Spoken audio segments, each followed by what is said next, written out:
Hi to the world, I'm Aurora, but my friends call me Muse. Whichever you decide to call me, I leave it up to you to choose. And today, I'll be gushing a bit about the flood of Digimon news we've been receiving lately, because it's been a lot. And honestly, I'm kind of torn between holding back so it'll be as new as possible or just diving deep and getting into the nitty gritty. I think I'm going to try to keep it as fresh as possible because Kingdom Hearts has traumatized me. Anyway, we're not talking about Kingdom Hearts today. But yeah, some background about me, since this is my first video on this channel. I've been a Digimon fan for pretty much my entire life. I was introduced to Adventure on 4Kids, and the rest is pretty much history. My top favorite season is Frontier, with Tamers following close behind, but I have love for all of the 5 seasons that I did watch. I, of course, will always have respect for the OG Adventure, as the movie literally changed my life forever. Frankenstein cuts and all. Joe is my favorite Digidestin because he's a nervous little goober like me. And lastly, favorite Digimon? It's kind of hard to pick, so I'm probably just gonna put a few on the screen here. And yeah, I think that's enough about me for now. Let's get into the news. I'll probably talk more about my love of Digimon in the future, though, for sure.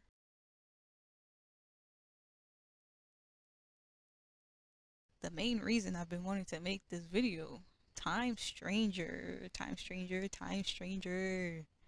I am so excited for this game. I was unfortunately spoiled by the leaks like a day before the state of play, but I still screamed during the reveal. Um, my friends thought it was really funny. I confess that I haven't been the most consistent Digimon fan. I kind of fell off on the anime around Data Squad. However, the video games from the last decade have still allowed me to engage with the franchise. Digimon World Next Order was the first Digimon game that I played to completion. And I actually just finished replaying the port on my Twitch channel not too long ago. Honestly, it was a blast to experience everything again, especially with the new run mechanic that was absent from the original game.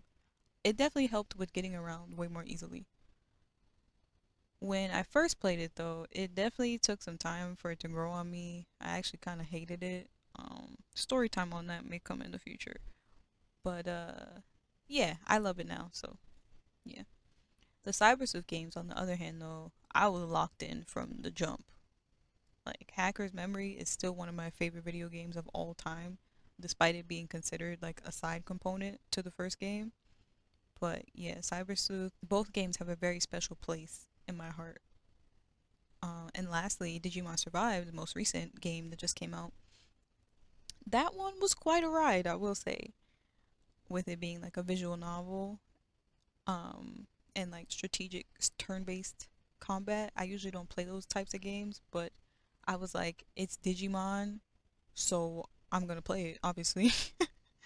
But yeah, we definitely endured a lot of obstacles on the way to getting that game, but I still feel like it delivered something like new and exciting to the franchise.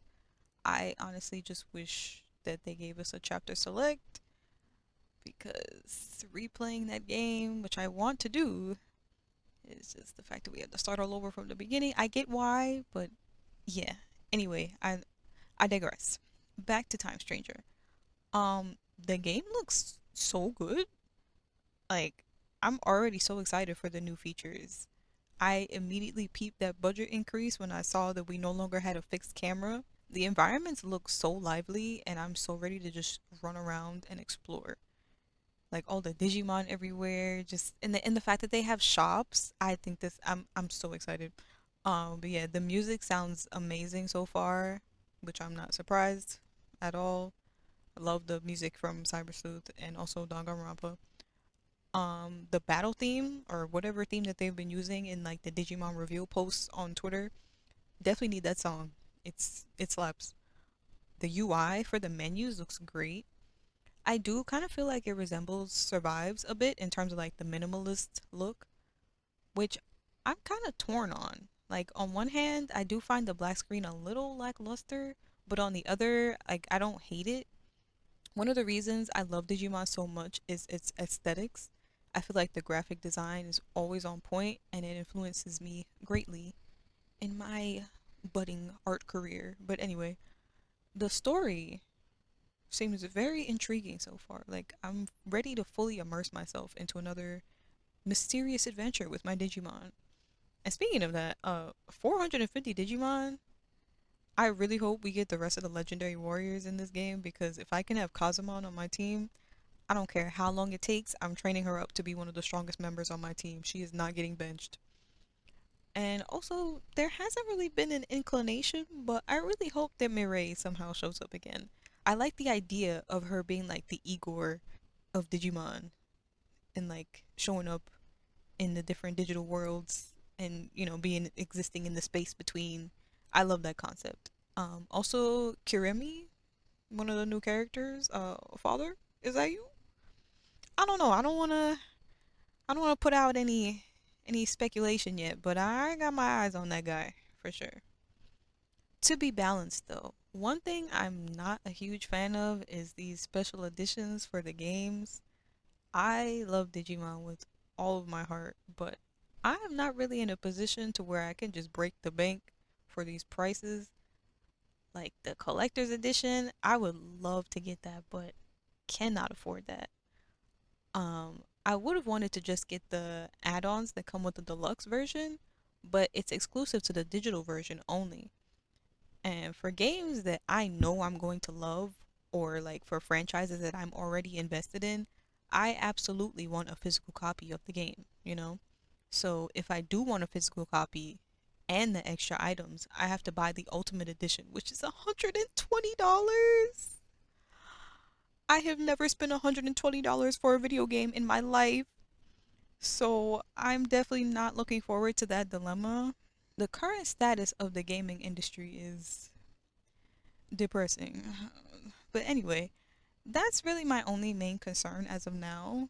I'm happy that Digimon is finally getting more attention and promotion, but I guess this is also the cost of it.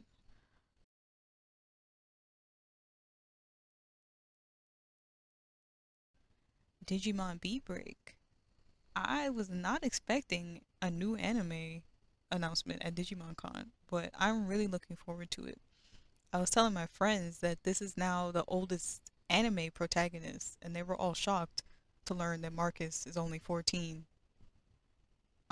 Which I got a good chuckle about that because he definitely looks at least 16, but whatever.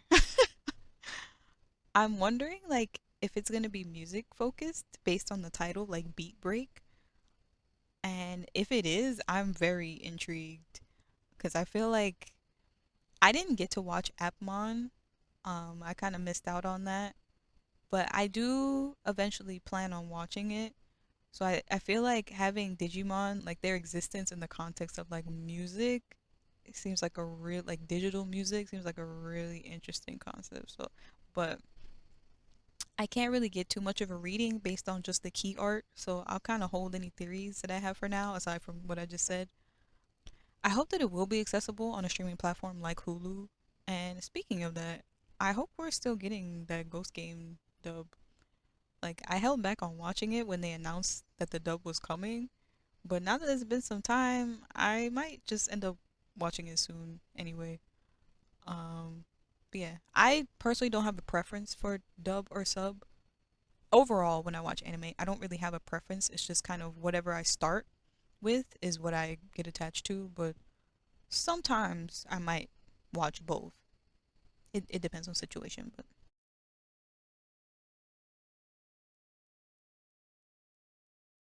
Digimon Alysion? I don't know if that's how you say that word, but that's how I'm gonna say it. So I'm happy that the trading card game scene has been doing so well. I think it like just turned 5 this year. I've kind of been viewing from the sidelines because I joke to my friends that I don't think I have it in me to learn another card game's mechanics after Yu-Gi-Oh! But Elysian has definitely piqued my interest. I was hoping to learn a little bit more information during that recent Digimon Times video that went up, but it'll all probably come in due time. I do have some fears about gacha mechanics and microtransactions, but honestly, I don't want to think about that right now. So I think it said that it's a client to play the game, but it also has like its own story. So hoping for the best, you know. I wonder if there will be like a feature where you can load in like existing cards that you own. Because I have some free packs, or the two free packs that came with the recent showing of the O2 movie that just came out like last year.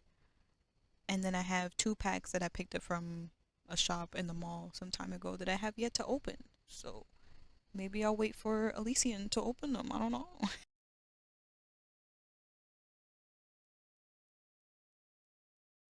I feel like now more than ever is the best time to become a Digimon fan. Like whether it be video games, card games, anime, toys, figurines, there's literally something for everybody. And though most of this stuff has been around since like the beginning, things are way more accessible now compared to back then. By the way, I'm still waiting on the redigitized port. Please, we need the Mirai and Rico origin story since the West never got it. Please and thank you. Most of the available games though are currently on sale for like 80% off. Like Cyber Sleuth Complete Edition is $5. What? I think Survive is 10 on PlayStation, I believe. Like I like I'm almost jealous of the new fans, but honestly, I'm just happy to have Digimon be more accessible than it was to me as a kid because Digimon video games were just not on my radar as a kid, and it's sad to me, but um it's just been nice to see like Digimon get a little bit more love in the limelight. Like I just watched Toei do their Summer Splash Weekend stream, which featured Digimon Adventure, and it felt very reminiscent of me watching 4Kids on the weekends back in the day. Um, the future of Digimon is looking bright, and I'm happy to be able to have been here through all of its phases, and it's really only up from here. Like I just I can't express enough how much this series means to me, and yeah, I'm just excited for October.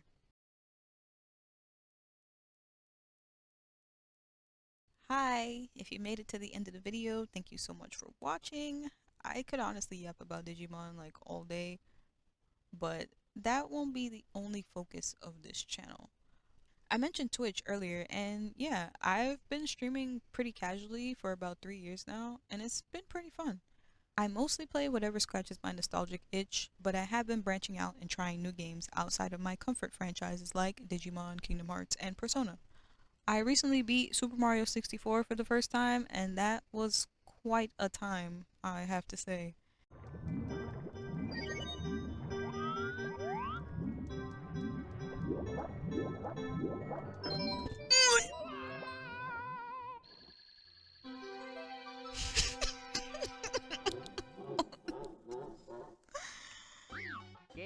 I cannot believe that just happened.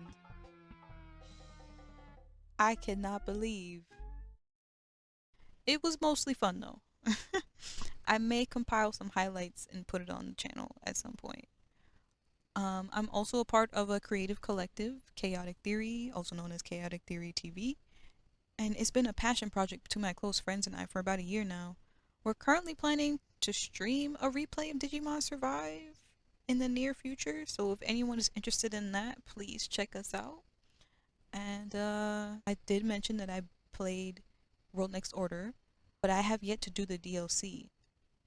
But streams will be coming back soon, so if you would like to join me on my DLC experience, then feel free to pop on over. I think that's enough promo for now. I will leave you with this last phrase that I say at the end of all of my streams. As I say to myself, I say to you, do what you gotta do to preserve you. I'm out of here. Bye bye.